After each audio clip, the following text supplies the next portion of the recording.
Good morning all students. चलिए अब हम शुरू करते हैं। आज हम लोग पढ़ेंगे, जैसे इसके पहले हम लोगों ने पढ़ लिया धन का निष्कासन का सिद्धांत पढ़ लिया था। धन के निष्कासन के साथ ही हमने सामाजिक धार्मिक सुधार आंदोलन भी पढ़ लिया था। आज हम लोग पढ़ेंगे भारत में राष्ट्रवाद के उदय का कारण। भारत में राष्ट्रवाद के उदय कैसे हुए, जैसे राष्ट्रवाद। सबसे पहले यह आप समझिए कि राष्ट्रवाद क्या होता है। What is nationalism? राष्ट्रवाद होता क्या है? तो अगर राष्ट्रवाद की हम बात करें तो ये बिल्कुल आधुनिक संकल्पना है। इस राष्ट्रवाद का उदय जो आधुनिक समय में जो रिनेसा होता है, यानी जो पुनर्जागरण जो होता है, तो उस पुनर्जागरण के दौरान इटली की देन है। यानी कि इटली से आप देखेंगे कि राष्ट्रवाद की शुरुआत होती है पुनर्जागरण के दौरान। इसके बाद धीरे धीरे विकास क्रम होता है।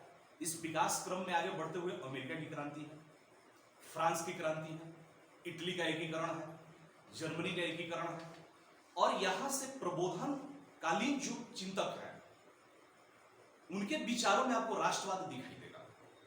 जैसे रूसो को राष्ट्रवाद का जनक कहा जाता है। रूसो ने कहा था, रूसो ने यह कहा था कि जो संप्रभुता होती है वो किसी व्यक्ति में न होकर के संपूर्ण समुदाय में होती है, संपूर्ण समुदाय में होती है। अर्थात वो राष्ट्रवाद ही था जिसने अमेरिका की क्रांति कराया, फ्रांस में क्रांति कराया, जर्मनी का एकीकरण कराया और इटली का एकीकरण कराया। अर्थात राष्ट्रवाद का मतलब यह है कि जहां तक के लोग ये माने कि हम सब एक हैं, उनकी एक साझी संस्कृति है, उनकी एक साझी भाषा है, उनका एक ऐतिहासिक उद्भव रहा है, समान ऐतिहासिक और सामाजिक उद्भव स्रोत रहा है, तो वो क्षेत्र राष्ट्रवाद कहलाएगा, वो क्षेत्र राष्ट्रवाद की सीमा कहलाएगी। अर्थात राष्ट्रवाद का मतलब यह है कि जहां तक के लोग ये माने कि हम सब एक हैं। क्लियर? वो राष्ट्रवाद है। अब देखिए, राष्ट्रवाद का जो उद्भव तो हो गया, उसका प्रभाव भारत में भी पड़ रहा है। तो भारत में राष्ट्रवाद के उद्भव के क्या कारण है? तो हम शुरू करते हैं कि भारत में राष्ट्रवाद के उद्भव के कारण, यानी कि पहली अगर हम बात करें तो सबसे पहले किसी भी चीज के मूल में आर्थिक समस्या आती है, अर्थात आर्थिक कारण। आर्थिक कारण यानी कि अंग्रेजों के आने के बाद भारत का जो आर्थिक शोषण का दौर शुरू हुआ, इससे समाज के प्रत्येक तबके ने यह महसूस किया कि उन सब का एक साझा दुश्मन अंग्रेज ही है। जैसे इसके पहले हम लोगों ने जितने विद्रोह पढ़े हैं, चाहे वो सैनिक विद्रोह पढ़े हों, नागरिक विद्रोह पढ़े हों या फिर आदिवासी विद्रोह पढ़े हों, इन सबके मूल में आर्थिक कारण है। हम लोग ऑलरेडी पढ़ चुके हैं कि प्लासी और बक्सर के युद्ध का प्रभाव, यानी कि प्लासी और बक्सर के युद्ध के बाद भारत का लगातार लूट हो रहा है। कर्नवालिस के समय में आप देखेंगे कि अस्थायी बंदोबस्त बनाया जा रहा है। अस्थायी बंदोबस्त के भी प्रभाव पड़ रहे हैं, यानी कि एक सूर्यास्त कानून के तहत एक निश्चित दिन में सूर्यास्त होने से पहले सारा लगान चुकाना होता था। यह नगद के रूप में चुकाया जाता था। तो इसने क्या किया कि कृषि के वाणिज्यीकरण को बढ़ावा दिया, ग्रामीण ऋणग्रस्तता को बढ़ावा दिया। इसके अलावा जो ब्रिटेन की आर्थिक नीतियां थी या औद्योगिक नीतियां थी, उससे भी हम लोग देख चुके हैं कि भारत में हस्तशिल्प का पतन हुआ। भारत में हस्तशिल्प का पतन हुआ। तो ऐसे सिचुएशन में जो हस्तशिल्पी, दस्तकारी, किसान, जमींदार जो लगातार परेशानियों का सामना कर रहे हैं और ब्रिटिश आर्थिक नीतियों के शोषण का शिकार हो रहे हैं, तो इसने सबके मन में स्वाभाविक रूप से यह बात जगा दिया कि सबका स्वाभाविक दुश्मन एक ब्रिटेन है और सब एक ही राज्य से शोषित हुए हैं जिससे वो परेशान है। अर्थात इन सबके मन में आर्थिक कारण की वजह से राष्ट्रवाद के उदय की शुरुआत दिखाई देती है। फिर इसी के साथ जो औद्योगिक नीतियां हैं, जैसे कि हमने पहले भी बोला कि जो ब्रिटेन औद्योगिकरण कर रहा है, उसके हिसाब से जो औद्योगिकरण भारत में हो रहा है वो कोई वास्तविक और आधुनिक उद्योग नहीं है। वो बगानों को उद्योग समझ रहा है। जो साम्राज्यवादी इतिहासकार है उनके हिसाब से उद्योग क्या है? नील का बगान है, चाय का बगान है, कॉफी का बगान है, रबड़ का बगान है, कपास है। उनके हिसाब से वो उद्योग है। लेकिन अगर वास्तव में देखें तो वो कोई उद्योग नहीं है। और कृषि के वाणिज्यीकरण से हुआ क्या कि ग्रामीण ऋणग्रस्तता लगातार बढ़ रही है, जिसने सबको एकजुट करके विरोध करने के लिए उत्सुक किया। जैसे जितने भी हमने 1857 के भी जो विद्रोह हमने देखा था, उसमें भी विद्रोह के कारण में एक आर्थिक कारण सबसे महत्वपूर्ण कारण रहा है। अब देखते हैं दूसरा प्रशासनिक कारण है, यानी कि प्रशासनिक कारण में प्रशासनिक एकता लेकर के आ रहा है ब्रिटेन। प्रशासनिक एकता लेकर के आ रहा है। जैसे हमने इससे पहले पढ़ा है कि जब भारत में ब्रिटिश प्रशासनिक सुधार के दौरान तो ब्रिटिश सरकार पूरे भारत के लिए एक यूनिफॉर्म सिविल सर्विस लेकर के आ रही है। यानी कि सिविल सर्विसेज, जैसे औरंगजेब की मृत्यु के बाद जो अलग अलग क्षेत्र थे अपने स्वतंत्र रूप से रहते थे, स्वतंत्र रजवाड़े थे, ब्रिटिशर्स ने उन सबको एक कर दिया। सबने एक कर दिया, यानी कि पूरे भारत के लिए जो जो क्षेत्र उन्होंने जीता, पूरे भारत के लिए क्या किया कि एक समान सिविल सर्विसेज लेकर के आ गए, एक समान कानूनी संहिता लेकर के आ गए, जिसमें इक्वलिटी बिफोर लॉ और रूल ऑफ लॉ की बात की जाती है। यानी कि न्याय व्यवस्था एक समान हो गई, सिविल सर्विसेज एक समान हो गई, पुलिस व्यवस्था का विकास किया, सेना का विकास किया, और इसमें सबसे महत्वपूर्ण एक और चीज आता है रेलवे का विकास। और रेलवे के विकास के साथ साथ डाक एवं तार का विकास, जो डलहौजी के समय में हो रहा है। यानी कि पूरे भारत को उसने यूनिफाइड कर दिया। तो रेलवे का जो विकास हो रहा है, रेलवे के विकास में डीएच बुकानन का ये स्टेटमेंट है, डीएच बुकानन, जो कहता है कि रेलवे ने दूर दराज का जो स्वावलंबी गांव था, जो स्वावलंबी गांव थे, जो आत्मनिर्भर गांव थे, उस आत्मनिर्भरता को इस इस्पात के रेलवे ने भेद दिया। यानी कि अब गांव और शहर का जुड़ाव हो गया। हालांकि रेलवे का विकास उन्होंने अपने फायदे के लिए किया कि हम कच्चे माल को दूर दराज के क्षेत्रों से बंदरगाह तक पहुंचा सकें और ब्रिटेन के औद्योगिक तैयार माल को हम भारत के लिए बाजार के रूप में इस्तेमाल कर सकें। लेकिन डीएच बुकानन के अनुसार ये जो इस्पात की रेल जो तोड़ रही है ना सीमा, जो आत्मनिर्भरता है, इससे क्या हुआ कि आवागमन बढ़ गया, आवागमन होने लगा। मार्क्स ने भी ये बात बोला था। मार्क्स बोला था कि रेलवे के विकास जो है वो राष्ट्रीयकरण में सहायक होगा। मार्क्स का स्टेटमेंट है कि भारत में रेलवे का विकास एकीकरण का सहायक होगा। एक और इतिहासकार है, अंग्रेजी इतिहासकार, जिनका स्टेटमेंट है कि रेलवे ने वो कर दिया जो भारत में इससे बड़े बड़े वंशजों ने कभी नहीं किया था।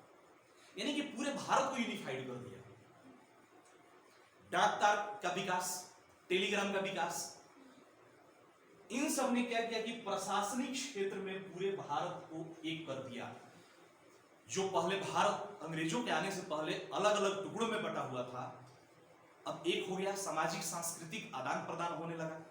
क्रांतिकारी विचारों का एक जगह से दूसरी जगह पहुंचना होने लगा। क्रांतिकारी लोगों का एक जगह से दूसरी जगह पहुंचना होने लगा। तो इसने चूंकि पूरे भारत को एक कर दिया, तो इसलिए आप देखेंगे कि राष्ट्रवाद के विकास में इसका भी महत्वपूर्ण योगदान रहा है।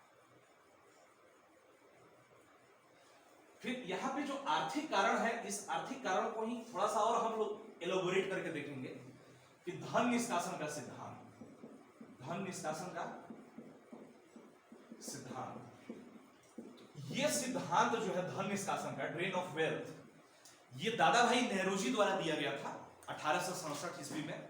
उनकी एक पत्रिका थी इंग्लैंड डेट टू इंडिया, जिसमें उन्होंने धन के निष्कासन की बात की थी। धन का निष्कासन का मतलब होता है कि भारत से एक तरफा ब्रिटेन को धन का गमन, और उसके बदले में हमें कुछ भी ना प्राप्त होना, न बौद्धिक स्तर पे, न टेक्नोलॉजी के स्तर पे, और ना ही मुद्रा के स्तर पे। यानी कि हमें कुछ भी नहीं प्राप्त हो रहा है। यानी कि धन का एक तरफा गमन हो रहा है। इससे क्या हुआ कि धन के निष्कासन को इन्होंने समझाया। एक पुस्तक इन्होंने लिखा, poverty and un British rule in India. इनके साथ में और भी कई ऐसे लोग हैं जो धन निष्कासन की बातें कर रहे हैं, जैसे आरसी दत्त है, economic history of India, RC Dutt, जिसमें धन के निष्कासन की बात की जा रही है। तो धन के निष्कासन के माध्यम से इन्होंने धन के निष्कासन और प्रति व्यक्ति आय की गणना की, और इनके हिसाब से 1865 से 67 के आसपास में भारत की प्रति व्यक्ति आय उस समय मात्र 20 रुपया थी। वार्षिक प्रति व्यक्ति आय वार्षिक 20 रुपया थी, जबकि विलियम डिग्बी के अनुसार 1899 में प्रति व्यक्ति भारत की आय 18 रुपया वार्षिक है। यानी कि राष्ट्रवाद के उद्भव में इनका भी योगदान है। फिर इसी के साथ एक चीज और हम पढ़ लेते हैं साथ में ही, राष्ट्रीय पत्रकारिता।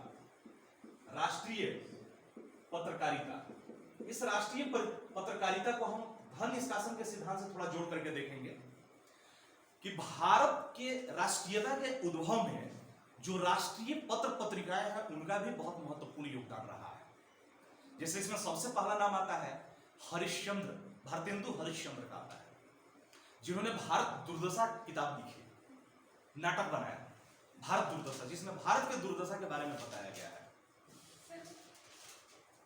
तो भारतेंदु हरिश्चंद्र का एक लाइन है, यहां पे मैं बताना चाहूंगा कि बोलते हैं कि उनकी एक मुकरिया के तौर पे है ये कि भीतर भीतर सबरस चूसे, भीतर भीतर सबरस चूसे, हंसी हंसी तन धन मन मूसे, तन धन मन मूसे, जाहिर बातन में अति तेज, ये सखी साजन ना सखी अंग्रेज।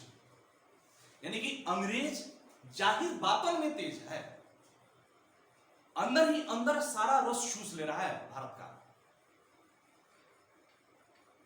और भारतेंदु बताता है कि भारत की क्या दशा हो चुकी है। भारतेंदु हरिश्चंद्र भारत दुर्दशा में। इसी तरीके से प्रताप नारायण मिश्र है, उनका यह स्टेटमेंट है कि सर्वस्व लिए जात अंग्रेज, हम सब केवल लेक्चर के तेज। सर्वस्व लिए जात अंग्रेज, हम सब केवल लेक्चर के तेज। अर्थात जो चीज भी हमारे पास है वो सब धन के निष्कासन के माध्यम से कौन लेकर के जा रहा है? अंग्रेज लेकर के जा रहा है। और इस बात की जानकारी किसके माध्यम से फैलाई जा रही है? राष्ट्रीय पत्र पत्रिकाओं के माध्यम से। ठीक उसी तरीके से बंगला में आप देखेंगे कि रविंद्रनाथ टैगोर हैं, जो लगातार क्या कर रहे हैं? ब्रिटिश साम्राज्य का जो चरित्र है, जो शोषणकारी चरित्र है, जो धन के बहिर्गमन के द्वारा यहां से धन लेकर के जा रही है, उसके बारे में वो बता रहे हैं। तो ये जो राष्ट्रीय पत्र पत्रिकाएं हैं, ये भी किस चीज के लिए उपयोगी है? राष्ट्रवाद के उद्भव में सहयोग दे रही है। फिर इससे आगे हम बढ़ते हैं, तो अगर इससे आगे बढ़ेंगे तो हम अंग्रेजी शिक्षा की बात करते हैं। किसकी? अंग्रेजी शिक्षा और पाश्चात्य शिक्षा। चार्ल्स वुड का यह कथन है कि यूरोप के किसी पुस्तकालय के एक अलमारी के एक खंधे में रखी गई पुस्तकें सारे अरब जगत और भारत की पुस्तकों से बेहतर है। और इसके बाद आप देखेंगे कि अंग्रेजी शिक्षा की शुरुआत हो जाती है। अंग्रेजी शिक्षा की शुरुआत हो जाती है, तो ये जो नवोदित अंग्रेजी शिक्षा प्राप्त जो व्यक्ति है, यानी कि जो मध्यम वर्ग की जो व्यक्ति है, जो नवोदित अंग्रेजी शिक्षा प्राप्त है, हालांकि अंग्रेजों ने इस अंग्रेजी शिक्षा का विकास इसलिए किया था ताकि वो अपनी कंपनी के लिए सस्ते कलर का निर्माण कर सके, सस्ते कलर बना सके। लेकिन जब अंग्रेजी की शिक्षा शुरू हो गई और पाश्चात्य शिक्षा लोग भारतीय लोग पढ़ने लगे, तो भारतीय लोग संपर्क में आए, पश्चिमी शिक्षा के संपर्क में आए। यानी कि यूरोप में जो पुनर्जागरण हो रहा था, प्रबोधन हो रहा था, जो नए नए राष्ट्रवाद का विकास हो रहा था, जो क्रांतियां हो रही थी, उससे भारतीय वर्ग संपर्क में आया। चूंकि अब पश्चिमी इतिहास पढ़ने लगा है, वो पश्चिमी दर्शन पढ़ने लगा है, अंग्रेजी माध्यम में पढ़ने लगा है, तो अब भारतीय क्या पढ़ रहा है? रूसों को पढ़ रहा है, रूसों के राष्ट्रवाद को पढ़ रहा है, जॉन लॉक के उदारवाद को पढ़ रहा है, टॉमस पेन को पढ़ रहा है, अमेरिकी क्रांति से प्रभावित हो रहा है वो, जहां अमेरिकी क्रांति में आपको गणतंत्र दिखेगा, प्रतिनिधित्व शासन दिखेगा। फ्रांस की क्रांति से प्रेरित हो रहा है, जहां स्वतंत्रता, समानता, बंधुत्व और राष्ट्रवाद इसको दिखाई देता है। तो जिस राष्ट्रवाद का विकास यूरोप में आपको दिखेगा प्रबोधन के समय, इटली के एकीकरण के समय, जर्मनी के एकीकरण के समय, उस राष्ट्रवाद का प्रभाव अभी जो नवीन मध्यम वर्ग, जो शिक्षित मध्यम वर्ग है, इसके ऊपर भी पड़ रहा है और ये अब राष्ट्रवाद की तरफ प्रेरित हो रहा है, राष्ट्रवाद की तरफ बढ़ रहा है। क्लियर? सबको समझ में आ रहा है? किसी को दिक्कत? किसी को दिक्कत नहीं है? तो आगे बढ़े।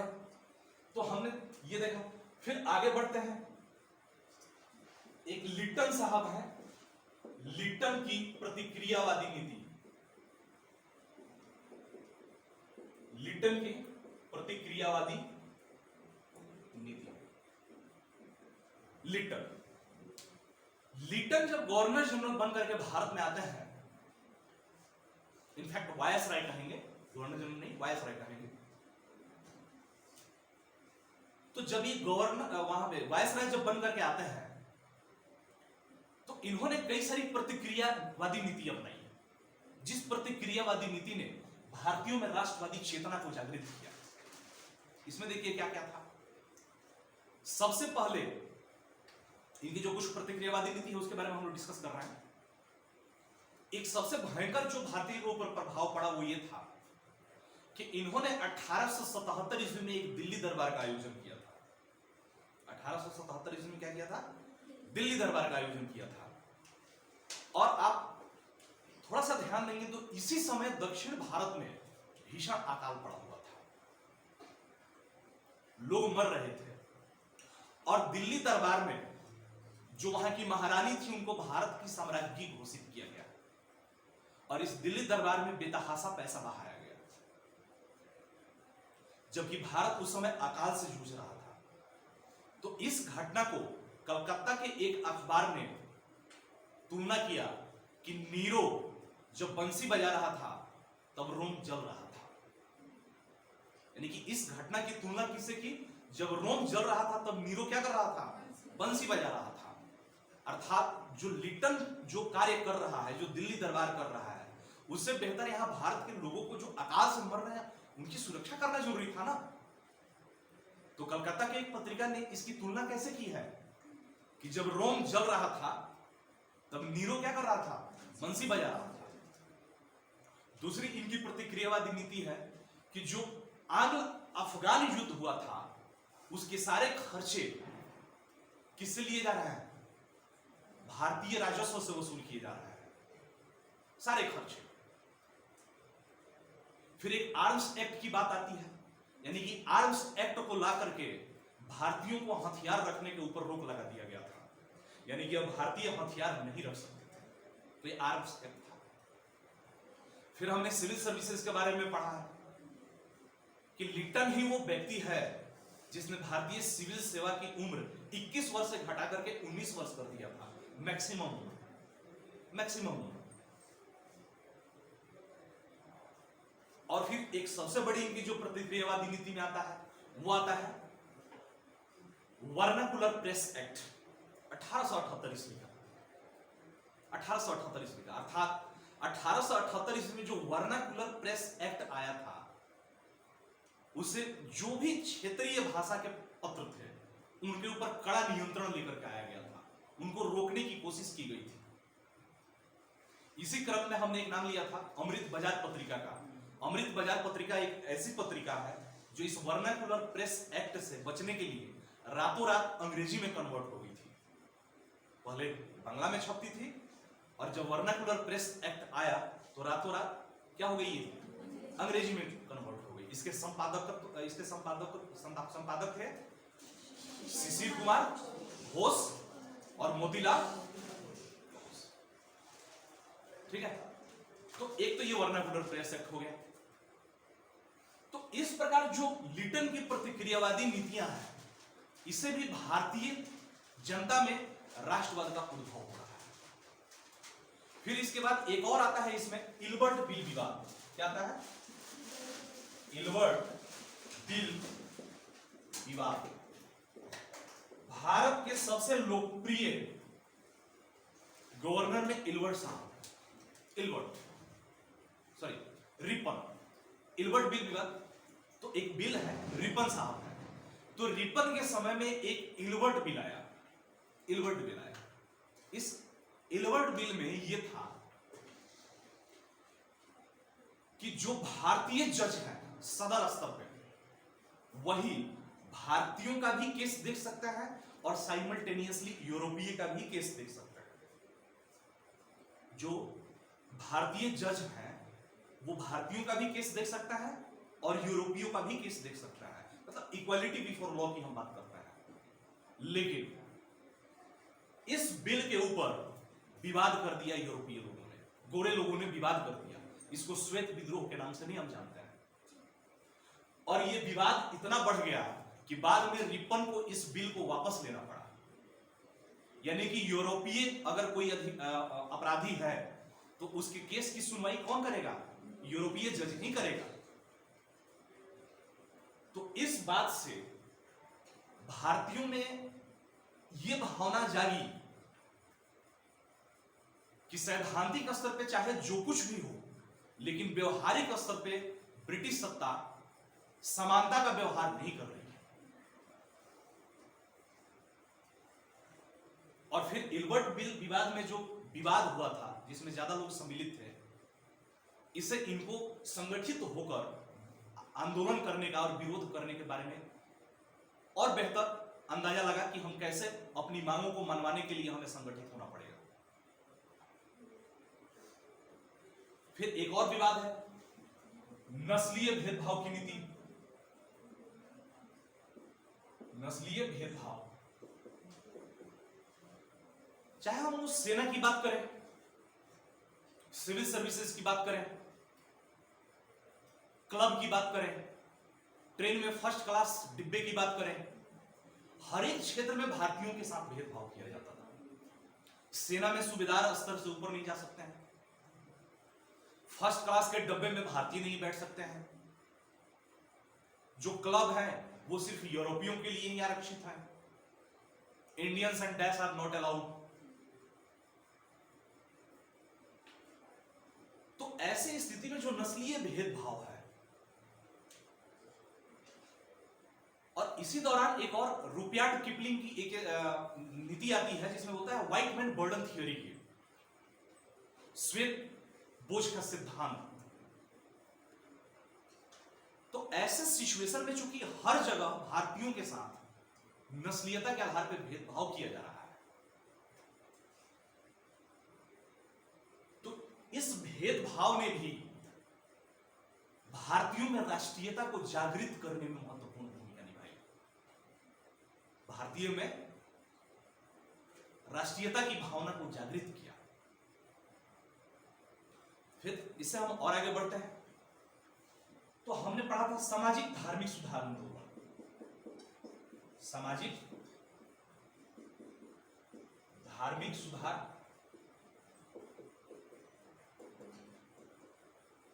आंदोलन। तो सामाजिक धार्मिक सुधार आंदोलन, इसने भी राष्ट्रीयता को जागृत किया। कैसे? जैसा हमने आर्य समाज के बारे में पढ़ा, तो दयानंद सरस्वती जो है वो बोल रहे हैं कि स्वदेशी राज्य की बात बोल रहे हैं कि स्वदेशी राज्य जो बुरा से बुरा होगा, वो भी विदेशी राज्य जो अच्छा होगा उससे बेहतर होगा, अर्थात स्वदेशी की बात करते हैं। भारत भारतीयों के लिए नारा दिया जा रहा है।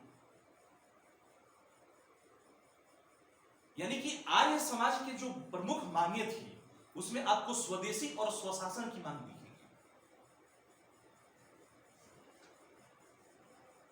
वेदों की ओर लौटो, यानी कि पुरातन जो चीजें हैं, अपनी पुरातन जो गौरव है, उससे भारतीयों की अस्मिता को सम्मान दिलाया। जब हम पुरातन की तरफ जाकर के देखते हैं, उसने क्या किया, भारतीय आत्मसम्मान को गौरव में लाकर के खड़ा किया। फिर यहां पे आपको देखेंगे राजा राम मोहन राय, जिनको भारतीय नव जागरण का अग्रदूत भी कहा जाता है, भारतीय प्रेस का अग्रदूत कहा जाता है। तो राजा राम ने भी, आप देखेंगे कि आर्थिक स्तर पे उन्होंने जो आयात शुल्क वगैरह लगता था, उसको बढ़ाने के लिए, उद्योगपतियों के संरक्षण के लिए, पत्र पत्रिकाओं के लिए, और जो सामाजिक बुराइयां हैं उसको रोकने का प्रयास कर रहा है। अर्थात जो धार्मिक सामाजिक सुधार आंदोलन है, इसने भी राष्ट्रवाद के उद्भव में योगदान दिया। जो भारतीयों का सम्मान गिरा हुआ था, ये सामाजिक सुधार आंदोलन ने भारतीयों के सम्मान में वृद्धि किया। भारत भारतीयों के लिए का नारा दिया गया। फिर यहां पे रामकृष्ण मिशन के संस्थापक विवेकानंद, जो कि मानवतावाद की बात करते हैं, नव वेदांतवादी हैं, राष्ट्र की बात करते हैं। तो जो सामाजिक धार्मिक सुधार आंदोलन के दौरान जितने भी विकास हुए और जितने आंदोलन हो रहे हैं, इस दौरान जितने सुधार के कार्य हो रहे हैं, उन सब ने भी भारत में राष्ट्रीयता के जन्म में योगदान दिया। भारत में राष्ट्रीयता का जन्म दे रहा है। फिर एक और कारण निकल करके आता है, राष्ट्रीय समाचार पत्र या प्रेस। यहां पे पत्रकारिता के साथ यहां पे साहित्य भी कर लीजिएगा, ये साहित्य था, राष्ट्रीय साहित्य, ये पत्रिका। इसमें जैसे राजा राम की हम बात करें तो उन्होंने एक गिफ्ट टू मोनोथिस्ट 1809 में जो अनुवाद होकर के निकला था, उसमें ईसाई धर्म की बुराई कर रहे हैं। ईसाई धर्म में जो बुराई है उसके ऊपर कुठाराघात कर रहे हैं। सर्वेश्वरवाद, एकेश्वरवाद की बात कर रहे हैं। फिर मिरातुल अखबार है उनका, बंगदूत है, संवाद कौमुदी है। तो अलग अलग जो राष्ट्रीय पत्र पत्रिकाएं हैं, इनके माध्यम से भी आप देखेंगे कि लगातार भारतीयों में राष्ट्रीयता की भावना का उदय किया जा रहा है। यहां तक कि आर्य समाज को वैलेंटाइन सिरोल ने भारतीय अशांति का जनक माना है, आर्य समाज को। और ये वैलेंटाइन सिरोल ही है जो लोकमान्य तिलक को भी भारतीय अशांति का जनक कहता है। तो तिलक के नेतृत्व में आप देखेंगे कि 1881 ईस्वी में मराठा है, केसरी है। ईश्वर चंद्र विद्यासागर के नेतृत्व में 1859 में सोम प्रकाश है। यानी कि ये सब जितनी पत्र पत्रिकाएं हैं, ये लगातार जो ब्रिटिश नीतियों में जो कमियां हैं और जिस माध्यम से ब्रिटिश भारत का शोषण कर रहा है, इसको लगातार जनता के सामने उजागर किया जा रहा है, जनता को इसके बारे में बताया जा रहा है। और ये जो राष्ट्रीय समाचार या पत्र पत्रिकाएं हैं, ये लगातार भारतीयों में राष्ट्रीयता के उद्भव के लिए प्रयास कर रहा है, प्रयत्न कर रहा है।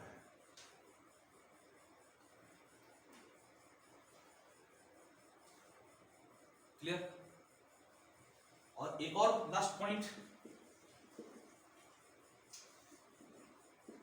कुछ ऐसे संस्थाएं भी हैं कांग्रेस से पहले। कांग्रेस की स्थापना सन 1885 ईस्वी में होती है। गोकुलदास तेजपाल संस्कृत विद्यालय, बंबई, 28 दिसंबर सन 1885 ईस्वी को एओ हुकुम के नेतृत्व में। लेकिन उससे पहले कुछ ऐसी संस्थाएं हैं, कांग्रेस की पूर्व की संस्थाएं, कांग्रेस की पूर्व की संस्थाएं। तो ये जो कांग्रेस की पूर्व की कुछ संस्थाएं हैं, जिसमें लैंड होल्डर्स सोसाइटी है बंगाल में, मद्रास महाजन सभा है, आत्मीय सभा है, प्रार्थना समाज है, बंगाल एसोसिएशन है, मद्रास एसोसिएशन, बंबई एसोसिएशन है। तो ये कुछ जो स्थानीय संस्थाएं हैं, वो भी लगातार क्या कर रही हैं, लोगों में राष्ट्रवाद के उद्भव का प्रयास कर रही है और लोगों में राष्ट्रवाद को जगा रही है, लोगों को जागृत कर रही है, सभाएं कर रही हैं, लोगों को बता रही है कि ब्रिटेन हमारा कैसे शोषण कर रहा है और लगातार हम कैसे शोषित हो रहे हैं।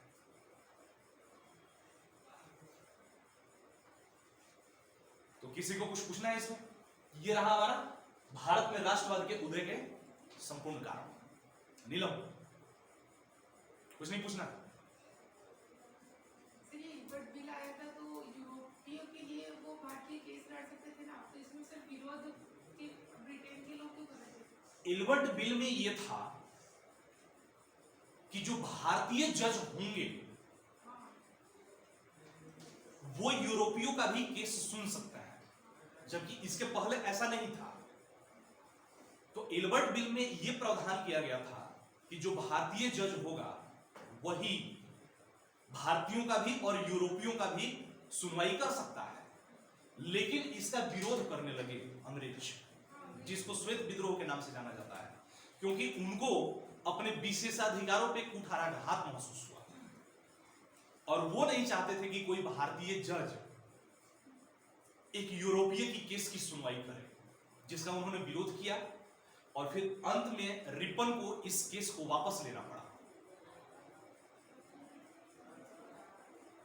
जिससे इस घटना ने भारतीयों में राष्ट्रवादी भावना को जागृत करने का योगदान दिया।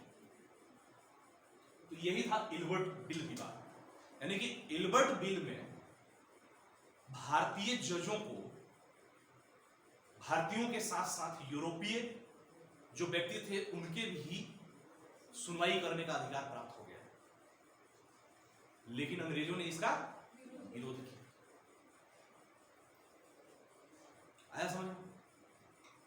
चलिए, आज के लिए इतना ही। भारतीय राष्ट्रीय आंदोलन के कारण में बहुत बहुत धन्यवाद। Thank you.